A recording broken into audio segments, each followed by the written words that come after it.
মদিনার সাহাবীদের মধ্যে সবচেয়ে গরীব সাহাবী ছিলেন সাইয়েদনা বেলাল রাদিয়াল্লাহু তাআলা আনহু। নিজের লজ্জাস্থান ঢাকার কাপড়টা ছাড়া তার কাছে দ্বিতীয় কোনো কাপড় ছিল না। সকালে যদি খাবার পেত, দুপুরে খাবার ছিল না, দুপুরে পেলে রাতের জন্য ছিল না, আজকে খাবার থাকলে কালকে নেই। মদিনার সবচেয়ে গরীব সাহাবী বেলাল রাদিয়াল্লাহু তাআলা আনহু, লজ্জাস্থান ঢাকার জন্য শুধু একটা জামা ছিল, গায়ে দেওয়ার মতো কোনো জামা নাই। এই সাহাবীর মতো গরীব কোনো সাহাবী মদিনার জমিনে নাই। এই বেলাল রাদিয়াল্লাহু তাআলা আনহুকে বিশ্বনবী ডেকে বললেন, ইয়া বেলাল আনফিক ইয়া বেলাল লা তাখশা মিন যিল আরশি ইকলালা। ও বেলাল, আল্লাহর রাস্তায় দান করো, কারণ আমার আল্লাহর ধনভাণ্ডারের কমতি নাই। সাইয়েদনা বেলাল রাদিয়াল্লাহু তাআলা আনহু সবচেয়ে গরীব। শুনতেছেন, বুঝতেছেন? সবচেয়ে গরীব।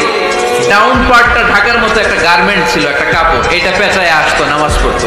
গায়ে রাখার মতো কোনো জামা নাই, আর খাবার দাবার টাকা পয়সা বলতে নাই। ওই সাহাবীর বিষ্ণু সাল্লাল্লাহু আলাইহি ওয়াসাল্লাম বললেন, আনফিক বেলাল, বেলাল তুমিও দান করো, তুমিও দাও, দানের হাতকে প্রশস্ত করে দাও। আনফিক ইয়া ইবনা আদম উনফিক আলাই, হে বনি আদম দাও, দিলে আমি তোমারে দেব। যারা দান করে বেশি তাদেরকে দেয় কে? দিলেই আসবে, না দিলে আসে না। আপনি দেন, দেখবেন আসতে শুরু করছে। এটাই সিস্টেম। দিলে কমে না, না দিলে কমে। সুবহানাল্লাহ পড়ে। উদাহরণ হিসেবে বোঝেন, আপনার হাতে 5 কেজি ওজনের একটা জিনিস দেওয়া হলো, আপনি এটারে ধরে রাখছেন। এটারে ধরে রাখলে আর কিছু নিতে পারবেন? এটারে দিয়ে দিলেই না আরেকটা ধরতে পারবেন, ঠিক কিনা? 5 কেজির এটা হুজুরে দিয়ে দিলাম, এরপরে কেউ আমার 20 কেজি দিলে ওইটা ধরবো, ওইটা আবার আরেকজনকে দিব, এরপরে আরেকজন 30 কেজি দিলে ওইটারে ধরবো। কথা বলেন, কথা বলেন, কথা বলেন। এজন্য আল্লাহ বললেন, ইনফিকুনা ফিস সাররাই ওয়াদ দাররা।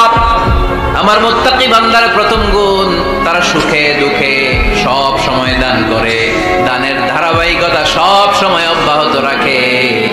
যারা সুখে দুঃখে সচ্ছল অসচ্ছল সব অবস্থায় দান করে, তাদের নাম হলো মুত্তাকি। মুত্তাকিদের প্রথম বৈশিষ্ট্য দান করে। আপনারা দান করেন তো? কিশোরগঞ্জের ভাইয়েরা সবাই করেন, করেন তো? Take it as a reminder. আজকের এই আলোচনাটা একটা রিমাইন্ডার হিসেবে নেন। যাদের দান করতে একটু সমস্যা, মনে থাকে না, অলসতা বা একটু কিপটামির মনোভাব আছে, এই কিপটামি কৃপণতা ভুলে যা, দেন। দেন না একটু, আপনারা দিবে কে? বিশ্বাস হয়? দিলে বাড়ে, দিলে না দিলে কমে। কারণ আপনি দিলে আপনারে দিবে কে? তবে গোপন অবস্থায় দেওয়াটা উত্তম। প্রকাশ্য দান করলে আল্লাহ কবুল করেন, ওইটাতেও সওয়াব আছে, কিন্তু গোপনে দান করলে বেশি খুশি হয় কে? গোপনে দান করলে আল্লাহর রাগ ক্রোধ কমে যায়। আপনার কোনো পাপের কারণে আল্লাহ যদি আপনার উপর রেগে থাকে, আপনি গোপনে কিছু দান করে দেন, ওই রাগটা মুহূর্তেই ঠান্ডা হয়ে যাবে। 7 শ্রেণীর ব্যক্তিকে আল্লাহ তাআলা আরশের নিচে ছায়া দিবে কিয়ামতের দিন, যেদিন আকাশের সূর্যটা মাথার কাছে চলে আসবে, জমিনটা তামার জমিন হয়ে যাবে, তৃষ্ণায় মানুষের জিহ্বা বের হয়ে কুকুরের মতো নাভির সামনে ঝুলতে থাকবে। সূর্যের প্রচন্ড কিরণ আর তাপে মাথার মগজগুলো গলে গলে নাকের ছিদ্র আর কানের ছিদ্র দিয়ে ভাতের মাড়ের মতো টপ টপ করে বেয়ে বেয়ে পড়বে। আল্লাহর আরশের ছায়া ছাড়া সেদিন আর কোনো ছায়া থাকবে না। বিষ্ণু বললেন, 7 শ্রেণীর ব্যক্তিকে আল্লাহ তাআলা সেদিন আরশের নিচে ছায়া দিবে। তার মধ্যে থেকে 1 শ্রেণীর ব্যক্তি, কিশোরগঞ্জের ভাইয়েরা খেয়াল করে শুনেন, তার মধ্যে 1 শ্রেণীর ব্যক্তি হচ্ছে রাজুলুন তাসাদ্দাকা বিসাদাকা ফাআখফাহা। 1 শ্রেণীর ব্যক্তি হচ্ছে ওই ব্যক্তি যে গোপনে আল্লাহর জন্য দান করে। আচ্ছা, লা তা'লামু শিমালুহু মা তুনফিকু ইয়ামিনু, এমন গোপনে এসে আল্লাহর রাস্তায় দান করে দেয়, তার ডান হাত কি দান করেছে বাম হাত টের পায় না। ডান হাত কি দিল, বাম হাত দেখে নাই। অন্য মানুষ জানা তো দূরের কথা, এই গোপন দান আমার আল্লাহর কাছে খুব প্রিয়। এজন্য একটু দান করার অভ্যেস করেন, অল্প করে করেন। আজকে যে 5 টাকা দান করে দেন মসজিদে, 2 টাকার নোট থাকলে দান করে দেন, 1 টাকার পয়সা থাকলে দান করে দেন। দান করতেই হবে, কারণ মুত্তাকি হতে চাইলে এই দানের ধারাবাহিকতা কন্টিনিউয়াসলি এটা রাখতে হয়, এটা থামানো যায় না। সময় ভালো বেশি দিলাম, সময় খারাপ কম দিলাম, কিন্তু দিতে হবে। রাজি আছেন? আল্লাকা সিররুন ইনদাল্লাহ বাইনাকা আনতা ওয়া বাইনাল্লাহ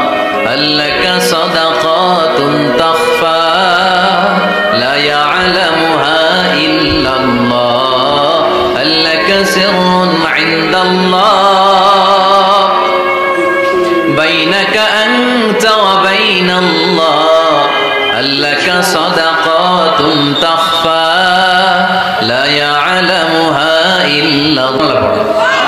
আল্লাকা সিররুন ইনদাল্লাহ, তোমার আর তোমার আল্লাহর মাঝে কোনো গোপন আমল আছে নাকি যেটা আল্লাহ ছাড়া কেউ জানে না? জীবনে আমাদের প্রত্যেকেরই এমন কিছু গোপন আমল, ইবাদত আর দান সদকা করা দরকার যেটা দুনিয়ার কেউ জানে না, জানে আমার রব আর জানি আমি। এরকম দান থাকার দরকার আছে না নাই? তোমার জীবনে এমন কোন গোপন সদাকা আছে নাকি যেটা আল্লাহ ছাড়া কেউ দেখেনি? এই গোপন সদাকাটা আল্লাহ খুব পছন্দ করে। এখানে মাদ্রাসা, আজকে আমার ভাই অমুক ভাই দিবেন 2 লক্ষ টাকা, বলেন মারহাবা। এটা উনি আল্লাহর জন্য দিতে পারে, মারহাবার জন্য দিতে পারে, ঠিক কিনা? কিন্তু রাতের আধারে রাস্তার পাশ দিয়ে হেঁটে যাচ্ছেন, মসজিদের দান বাক্সটা লেখা, উপরে সাইনবোর্ডে লেখা মুক্ত হস্তে আল্লাহর ঘরের জন্য দান করুন। কেউ নাই, কাক পক্ষী নাই, রাত বাজে 2টা, হঠাৎ করে পকেট থেকে 1000 টাকার বা 100 টাকার কচকচে নোটটা আপনি দান করে দিলেন। ওই দানটা 1 কোটি টাকার দানের চেয়েও বড় দান। কারণ দুনিয়ার কেউ তখন দেখে নাই, দেখেছে কে? কেউ যেটা দেখে না সেটা দেখে কে? কেউ যেটা জানে না সেটা জানে কে? সবার চোখ ফাঁকি দেয়া গেলেও আমার আল্লাহর চোখ ফাঁকি দেয়া যায়? এজন্য দান করতে হবে একজনের খুশির জন্য, তিনি কে? এজন্য রাব্বুল আলামিন বলেন, মাসালুল লাযীনা ইউনফিকুনা আমওয়ালাহুম ফি সাবিলিল্লাহি কামাসালি হাব্বা আনবাতাত সাবআ সানাবিলা ফি কুল্লি সুনবুলাতিন মিআতু হাব্বা ওয়াল্লাহু ইউযাইফু লিমান ইয়াশা ওয়াল্লাহু ওয়াসিউন আলীম। সুবহানাল্লাহ পড়েন। আল্লাহ বললেন, এই যে তোমরা আমার রাস্তায় দান করো, এটার উপমা একটা চারা বীজের মতো। এই চারা বীজ জমিনে গেড়ে দিলে সেখান থেকে 60টা শীষ গজায়, প্রতিটা শীষ থেকে 100টা করে দানা হয়, প্রতিটা শীষে জন্ম নেয় শত শস্য দানা। সুবহানাল্লাহ। চারা বীজ ছিলেন না, মাটিতে ঢুকাই দিলেন, 60টা শীষ গজালো, প্রতিটা শীষে আবার 100টা করে দানা, মোট কটা হইল? 700টা। এক চারা বীজ থেকে যেমনি 700 দানা গজায়, তেমনি 1 টাকা দান করলে এরকম 700 গুণ সওয়াব আপনার আমলনামায় ঢুকাই দিবে কে? যারা দুনিয়ার বুকে প্রকাশ্যে গোপনে দান করত, সচ্ছল আর অসচ্ছল অবস্থায় দান করত, কিয়ামতের দিন যখন তাদেরকে তাদের আমলনামা দেয়া হবে, আমলনামা দেখে বলবে, আল্লাহ এত সওয়াব দুনিয়ার বুকে আমি করি নাই, অন্য কারো আমলনামা তোমার ফেরেশতারা ভুল করে আমারে দিয়েছে। আল্লাহ এত আমলনামা তো আমি করি নাই, এত নেক কাজ কোত্থেকে আসলো? এটা আমার না, তোমার ফেরেশতারা ভুল করে আরেকজনটা গছাই দিছে আমার। আল্লাহ বলবে, না, আমার ফেরেশতারা ভুল করে না। সুবহানাল্লাহ পড়ে। ফেরেশতারা কখনো ভুল করতে পারে? এটা তোমারই আমলনামা, আমার আমলনামা, আমি তো এত সওয়াব করি নাই। আল্লাহ বললেন, তুমি যে ওই আমার খুশির জন্য দান করেছো, ওই ছোট্ট দানটাকে আমি বড় করে তোমার আমলনামায় ঢুকাই দিচ্ছি। আরো আস্তে কোন সুবহানাল্লাহ। হাদিসে এসেছে, কামা ইউরাব্বি আহাদুকুম ফুলুয়া, তোমরা যেমনি ছাগল পালো, বাছুর পালো, আল্লাহ তাআলা তোমাদের দানটাকে এরকম পেলে পুষে বড় করে। আপনারা কিশোরগঞ্জে গরু পালন কারা দেখি? মাশাআল্লাহ, সবার বাড়িতে গরু? হ্যাঁ, বাড়ি বাড়ি। আপনার বাড়িতেও আছে? তো এই যে গাভী যখন বাচ্চা দেয়, বাছুর হয়, খুশি লাগে না আপনাদের? মালিক কি করে? এটারে খাওয়ায়, খাইয়ে দাইয়ে পেলে পুষে বড় করে না কুরবানির হাটে বিক্রির জন্য। আল্লাহ বললে, তুমি যে ওই ছোট্ট দান করেছো, তোমার এই ছোট্ট দানটা আমি ওইটারে খাইয়ে দাইয়ে পেলে পুষে বড় করে উহুদ পাহাড়ের সমান করে তোমার আমলনামায় ঢুকিয়ে দিয়েছি। এজন্য আল্লাহ বললেন, আল্লাযীনা ইউনফিকুনা ফিস সাররাই ওয়াদ দাররা, মুত্তাকিদের প্রথম গুণ সচ্ছল আর অসচ্ছল উভয় অবস্থায় আল্লাহর জন্য তারা দান করে। সুবহানাল্লাহ। তাহলে মুত্তাকিদের প্রথম গুণ, তারা কি করে? জোরে বলেন, সবাই বলেন, আবার বলেন। আপনাদের কষ্ট হচ্ছে? দোয়া করে ফেলি আমরা তো। গলার আওয়াজ এত অল্প কেন? আওয়াজ করে উত্তর দেওয়া যাবে? চিল্লায় পড়েন আল্লাহু আকবার। এইভাবে উত্তর দিবেন, এইভাবে আওয়াজ করে উত্তর দিলে আমি বুঝবো আমার কথা শুনতেছেন, বুঝতেছেন। তা না হলে আমি বুঝবো বুঝতেছেন না, আমি এত কষ্ট করে বলি, এরা বুঝে না। তো মুত্তাকিদের প্রথম গুণ, তারা কি করে? আরো জোরে বলেন, কি করে? মুত্তাকিদের 2 নাম্বার গুণ আল্লাহ বললেন, ওয়াল কাযিমিনাল গায়ব, মুত্তাকিরা শুধু সুখে দুঃখে সচ্ছল অসচ্ছল অবস্থায় তারা দান করে না। মুত্তাকি বান্দার 2 নাম্বার বৈশিষ্ট্য, তারা রাগকে হজম করে, ক্রোধকে নিয়ন্ত্রণ করে। সুবহানাল্লাহ। মুত্তাকিনরা অল্পতে চটে যায় না, হট টেম্পার্ড না। আমাদের অনেকে আছে হট টেম্পার্ড, কিছু বুঝলেও চাতে, না বুঝলেও চাতে, এরকম চাত আছে নাকি আপনাদের? রাগ রে আপনারা কি বলেন আঞ্চলিক ভাষায়? রাগী বলেন। তো এই যে রাগী মানুষ আছে না, গুসা উঠছে, এই যে গুসা যে ওঠে, এটা খুবই স্বাভাবিক। গুসাটা ওঠা সবার ওঠে, এটা কি বলেন? ওঠে না? ওঠে না? আপনাদের মধ্যে থেকে গুসা বেশি ওঠে কার দেখি? আছে তো, রোগী আছে তো অনেক। আল্লাহ আপনাদের গুসাগুলো ঠান্ডা করে দেয়, আর ভালো গুসাগুলো যেন আপনারা ইসলামের পক্ষে করতে পারেন। আল্লাহ তৌফিক দান করো। রাগ হবে ইসলামের জন্য। আল্লাহর জমিনে আল্লাহর বিধান লঙ্ঘন হলে আমরা রেগে যাব, চিল্লায় বলেন ঠিক কিনা? এছাড়া কেউ আমাদেরকে রাগাতে পারবে না। ওয়াল কাযিমিনাল গায়দ, মুত্তাকিন বান্দারা রাগকে হজম করে। রাগ হওয়াটা খুব স্বাভাবিক, এটা ন্যাচারাল, এটা কি প্রাকৃতিক। আমাদের দেহে এক ধরনের হরমোন আছে, এটার নাম হচ্ছে অ্যাড্রেনালিন বলে এটাকে, অ্যাড্রেনালিন হরমোন। তো এই হরমোনটা যখন নিঃসরিত হয় তখন আমরা রেগে উঠি, এর আগে আমরা রাগি না। This adrenaline hormone triggers up your bodies fight response. এটা নিঃসরিত হলেই বডি তখন ফাইট করতে মন চায়, মনে চায় খায়া ফেলাই, মাইরা ফেলাই, দইরা ফেলাই, অফ করে হতা এলাই। আপনারা বলেন না এগুলো? মাইরা অ্যালবাম, কাইটটা অ্যালবাম, অফ করে হতা অ্যালবাম বলেন আপনারা? এগুলো কখন বলেন? যখন রেগে যান, যখন রেগে যা। কিন্তু মুত্তাকি হতে চাইলে যখন তখন রেগে যাওয়া যাবে। ওয়াল কাযিমিনাল গায়দ, যুবক ভাইয়েরা খেয়াল করে শোনো, মুত্তাকি হতে চাইলে 2 নাম্বার যে বৈশিষ্ট্যটা আমাদেরকে ধারণ করতে হবে সেটা হচ্ছে ওয়াল কাযিমিনাল গায়দ, রাগকে নিয়ন্ত্রণ করতে জানতে হবে। রাগ এটা ভয়ঙ্কর। অনেকে রাগ করতে করতে যে স্ট্রোক করে ফেলে, আছে না? হার্ট অ্যাটাক করে ফেলে। অনেকে রাগের মাথায় মারাও যায়, আছে না নাই? এটা ভয়ঙ্কর। এর আছে অনেক শারীরিক মানসিক অনেক প্রভাব, অনেক ক্ষতিকর প্রভাব আছে এই রাগে। রাগটা অনেকটা ঝড়ের মতো। কিসের মতো? ঝড় যেমনি একদিক থেকে এসে সব ভেঙে চুরে তছনছ করে লন্ড ভন্ড করে দিয়ে আরেক দিকে সাঁ করে চলে যায়, রাগও তেমন একদিক দিয়ে আসে সব শেষ করে দিয়ে আরেক দিকে চলে যায়, ঠিক কিনা? এর আগের মাথায় পৃথিবীতে কত খুন খারাপি ঘটেছে, ঠিক কিনা? বাবা ছেলের মধ্যে রাগ আছে না নাই? বন্ধু বন্ধুর মধ্যে, বন্ধু কয় এটা আমারে দে, ওই বন্ধু বলে না দিব না, রেগে গেছে, কিলাকিলি ঘুষাঘুষি আছে না নাই? বাবা ছেলের মধ্যে জমি জমা নিয়ে হয় না অনেক সময়? বাবা কয় এই জমি তুই পাবি না, পোলায় কয় আমার এই দিবা তুমি। বাপে কয় না দিমু না, পোলায় কয় দিবা। বাপে কয় তোরে তেজ্য পুত্র করে দিলাম, পোলায় কয় তোমার মাথায় আমি কোপ মাইরা দিলাম। আছে না? লেগে গেল, মারাত্মক ঝগড়া। হাজবেন্ড ওয়াইফের মধ্যে এগুলো আর হয় না, তাই না? রাগারাগি হ্যাঁ বেশি হয়। কিশোরগঞ্জে এগুলো আছে। খবরদার, এগুলোকে বাড়তে দেয়া যাবে না। শয়তান খালি গুতায়। শয়তান চায় কি করে ফ্যামিলিকে ব্রেক ডাউন করা যায়।